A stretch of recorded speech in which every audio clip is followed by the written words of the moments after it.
Hi and welcome to episode 8 of 12 of What is Wrong with My CV, because one size does not fit all. I'm Julie Grimes of Jaqui Recruitment. And I'm Jackie Winston from New CV.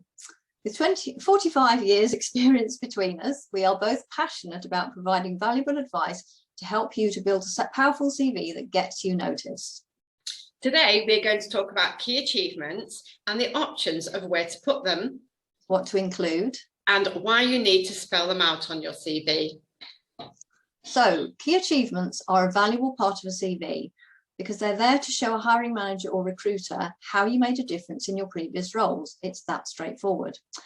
This is much more appealing than just stating what you were asked to do and what you actually did. It's actually more about using dynamic language to describe your contributions. And use words, think about the words in relation to doing words like I drove, but you don't use the I, delivered, initiated, to make a point.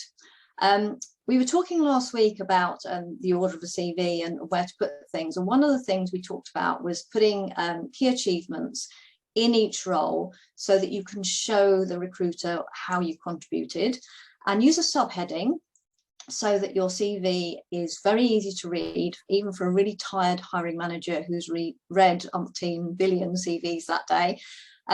They might be speed reading, and if they can quickly identify what your achievements have been, then that really helps them. Also think about the fact that if you've got AI reading your CV, they can also identify what the keywords are that it's programmed to look for. Great point in positioning.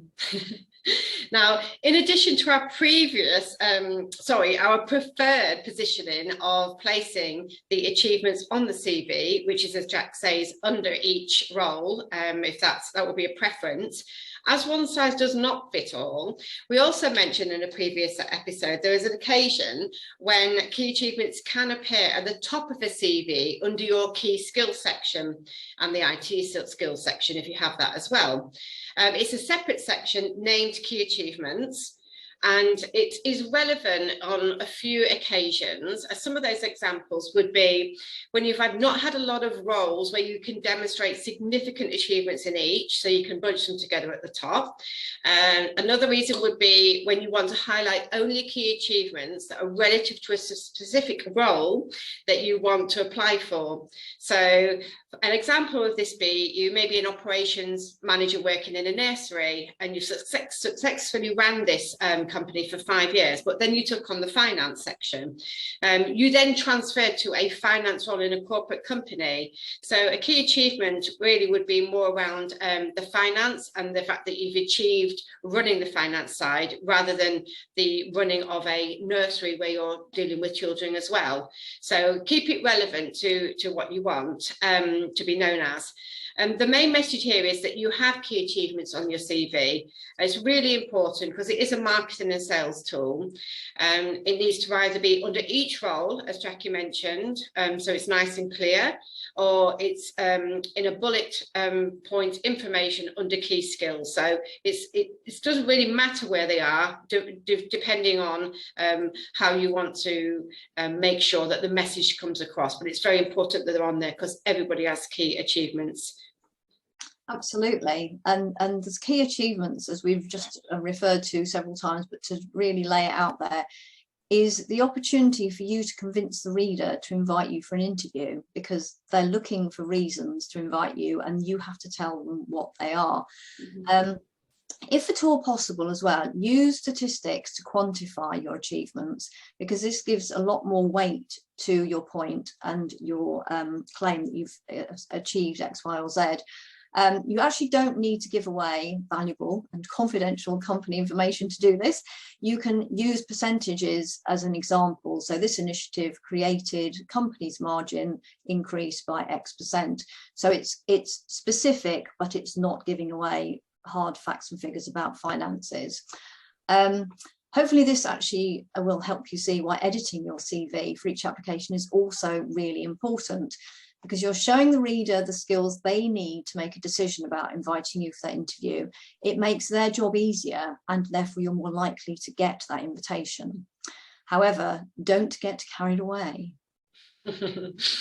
And be honest about your achievements, because you will get caught out somewhere along the line by a good recruiter or a hiring manager, or even worse still, you get to face-to-face interview, which results in only wasting everybody's time. So if you, for instance, if you're in a team, you delivered something as part of a team that's significant to the business, as opposed to delivering it solely on your own, say so. Say it was part of a team. Don't be tempted to embellish things. You did it. That's the main thing. It's a key achievement, and you're going to shout about it on your CV. Some other examples of key achievements, because I know I know, and Jackie knows, that people do struggle with this. We're going to talk about a few other key achievements that might help certain sectors and industries and roles. So one would be, if you I've worked with people that are senior administrators, office managers, but they've also successfully run the health and safety for the company as well. I mean, that's a big achievement in itself, getting the accreditation. So that will be a nice achievement to put in somewhere. Also, in relation to, say, finance, and this is quite a far-reaching subject, because in finance you can be in all sorts of different roles, but something like collecting a long-standing debt. I worked with a client recently who'd actually been employed as part of a client management team, but his finance function made sure that he was very involved in debt collection, and he actually collected over £50,000 worth of debt in a very short period of time, which was a massive achievement, and said something about him and his work ethic and how he approached his project. And I think that's an amazing one as well. I've actually worked with various people who've collected debt. So what employer wasn't like somebody that collects debt? So definitely get that on there if you've done that. Another example might be a management, an operations manager or an MD grew a team. I've worked with a company that's grown a team from 50 to 150. I had the pleasure in helping on that, which is fantastic. That's a great achievement in terms of rolling out and supporting a branch network nationally. And another one would be IT. We were talking about IT, maybe support analysts, levels 1, 2, 3. A team leader or manager there may have got the service level agreements down from, say, 6 hours to 3 hours, which means they can progress with their work and solve a lot more problems quicker. So that's another example of where you could put a key achievement on your CV. And I was actually thinking about project management, because I've worked with quite a few project managers recently, and not just delivering end-to-end projects, you know, successfully and all the bells and whistles. That's brilliant in itself, because it involves recruiting a team, it involves adhering to timelines, probably creating the timeline in the first place, but also rescuing failing projects and coming in as the problem solver and taking on something that looks like it's going to crash and burn and delivering it on time within budget, even if they're revised time and budget. That is a major achievement, because it takes a certain skill set to be able to do that. So that's basically a few examples of what you could put on. And the last final note would be why you would need them on there. It's a sales and marketing tool to represent you for your skills and demonstrate your skills.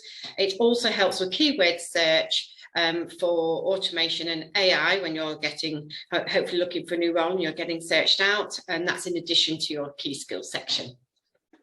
Thanks, Julie. Thank you. That's the coverage of key achievements for today. In the summary, your key achievements are the things that will get you noticed. So do not be shy, because you're selling yourself to recruiters and hiring managers.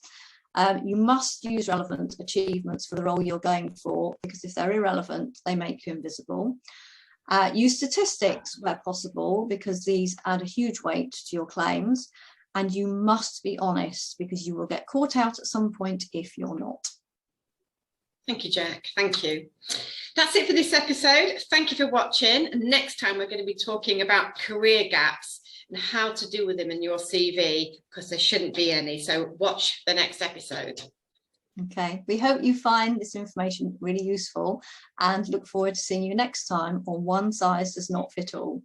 Thanks. Thank you for watching. Bye. Bye.